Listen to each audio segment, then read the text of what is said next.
What's good, R&B squad? This is Ruth. I trust that this message meets you guys in good spirits. If you are new to this family, we don't believe that you're here by accident. Welcome. We're happy to have you.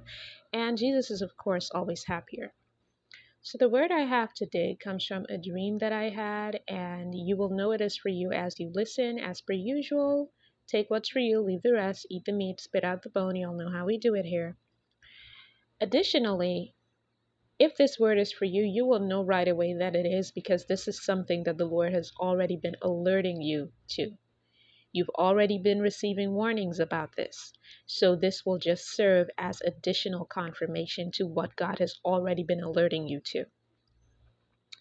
In this dream, I was standing in what appeared to be the hallway of an elementary school. But interestingly enough, the people who were walking around and in the hallway, the students, if I may call them that, did not look like persons of elementary school age. They looked like adults. But I was made to understand that these adults were attending this elementary school, which was really interesting. So I observe as I'm standing there that there are two women.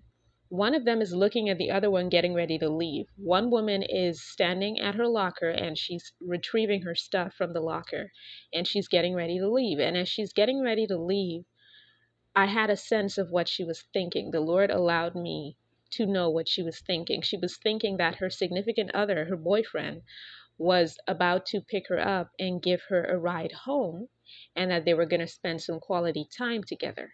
She also had in her possession a gift that she had received from her significant other. She was carrying this gift around. Now, there's this other woman who is looking at her a short distance away, and the woman is just observing everything that she's doing, and the woman approaches her. And what I notice is that the woman who approaches her has this gift in her hand that looks quite similar to the gift that she received from her significant other. And the woman says to her, I was going through a locker that was just left open and I found this gift. And why don't you take it with you? Because it looks like somebody left it behind. It doesn't belong to anybody. Or at least if it did belong to someone at some point, they don't want it anymore. So here, you can have it. I just found a whole bunch of stuff and I just want you to have this particular gift. And she tries to hand the gift to the woman who was getting ready to leave to meet with her significant other. Now the woman pauses, the one who was getting ready to leave with her and meet with her significant other. She pauses for a while, and I could tell that she's contemplating whether or not to accept this gift. It seems like, I don't know, something reasonable to her. Somebody left it behind, nobody else laid claim to it, so why not? And she's about to take it, but then she thinks about the fact that she's going to meet with her boyfriend and that he's going to want to know where she got that additional gift because he already gave one to her. So if he sees her with this other gift, he's going to ask her questions like, where'd you get it? Who gave it to you? And she realized that that would cause some problems between the two of them.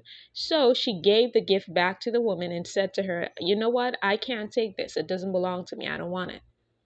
But the woman keeps insisting that she takes the gift. In the end, she doesn't, and she leaves to spend time with her significant other. And as she leaves, I could tell that she was contented and satisfied with the gift she had already received from him, and realized that she did not need anything in addition to what he had given to her. And that was the end of the dream. So now the Lord led me to Daniel chapter 6.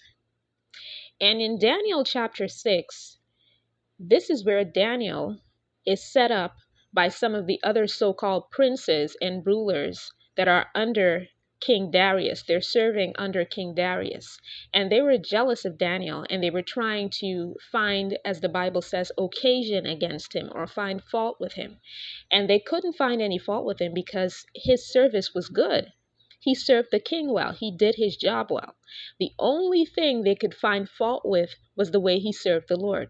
So they went and got the king to create an entire law, to create an entire decree that prohibited anyone from serving a god other than King Darius. And so that was how they set Daniel up to be thrown into the lion's den.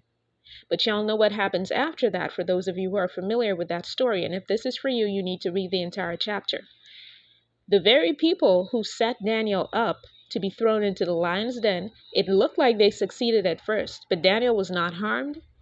He was rescued by God, and those same people ended up in the lion's den, not just them, their family members as well. Anybody that was close to them in any way got thrown into the lion's den and they all died.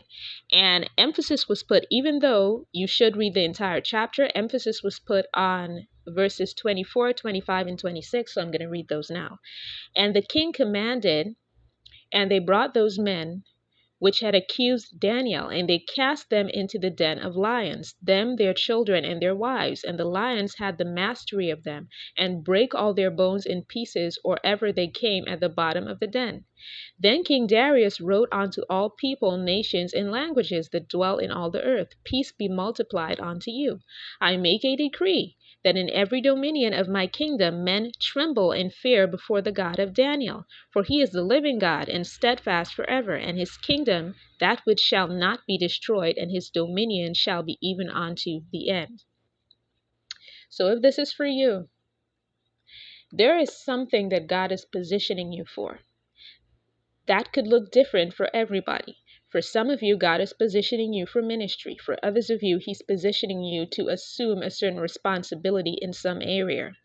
For others of you, this is involving your kingdom marriage, because I was shown a woman who was going to meet with her significant other, and he was the one that had given a gift to her. So these circumstances are going to be different for everybody. For some of you, you're being positioned to take on a role in ministry, or you're being positioned to take on a role in a career path, or you're being positioned in your family to play a particular role. There is something that God is calling you to do. Or you are positioned to marry. God has already positioned your spouse. So you may not be married yet, but there is someone that God has already chosen for you, and someone that God has already shown you that he's chosen this particular person for you. Now there are people, or there is a person who is going to try to distract you from what God is positioning you for. They're going to come and try to provide alternative options to you and tell you, well, you don't necessarily have to go down that road. You can take this path instead, and you end up at the same destination. It's the same thing, or it may be even better. That is what they're going to do. They're going to present options to you. What that is going to look like is that if God is assigning you to one particular ministry, there are people that are going to come and try to send you in another direction. They're going to try to point you in a different direction to where God is pointing you. If this is a career path, there are people that are going to come and give you bad advice and tell you not to take the path that God has been directing you to. If this is your person regarding your kingdom spouse, there is somebody that's going to try to hook you up or set you up with somebody else and put you in a position where your significant other now has to question your loyalty to them. That's what they're going to do, because notice this woman was trying to give this woman this gift, and the woman already had a gift from her significant other. So now she would have to explain to him when he saw the gift how she got it. And who's going to believe that some random woman just came up to you and gave you a gift? People don't just give people gifts and they barely know them. That doesn't happen. So the first thing this dude was going to think if she took that gift was that she got it from somebody that she had some kind of dealing with romantically, and that would cause problems between the two of them. So there are people that are going to try to throw you off from where God is positioning you, and they're going to try to provide alternative options to you. And if they can't do that, and they cannot cause you to take their advice, their bad advice, then they're going to try to set you up in a different way and cause you to end up in the lion's den like Daniel, figuratively speaking. However, the Lord is saying to you, if this is you and this is what is happening, these people, the very trap that they're setting for you, they're going to fall into it themselves. First of all, you are too smart. God has bestowed you with wisdom. You are too smart to fall for their tricks, so you're not going to. Notice that this woman that was leaving to go meet with her significant other and spend some quality time with him, she thought the whole thing through before she accepted that gift. She thought of all the possible outcomes of accepting that gift and came to the conclusion that it was going to cause more trouble than it was worth, and she left it right where it was. The Lord also led me to Hosea chapter 2, verse 6, and I'm reading from the Amplified Bible.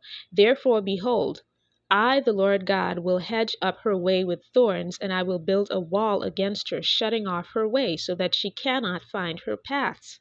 So this is God's way of saying that he is going to put stumbling blocks in the path of your enemies. The people who are trying to give you bad directions, the people who are trying to get you to come off of the path that God is putting you on. These people, God is going to put a stumbling block in their path because they try to put one in yours. So be very careful if this is for you. Keep your eyes open. Look out for people who come and appear to be offering friendly advice to you. People who just want to dissuade you from walking in your purpose, whatever that purpose looks like. So I hope that this message reaches the right ears. I love you guys. I will be back with another word as soon as the Lord releases me. Take care.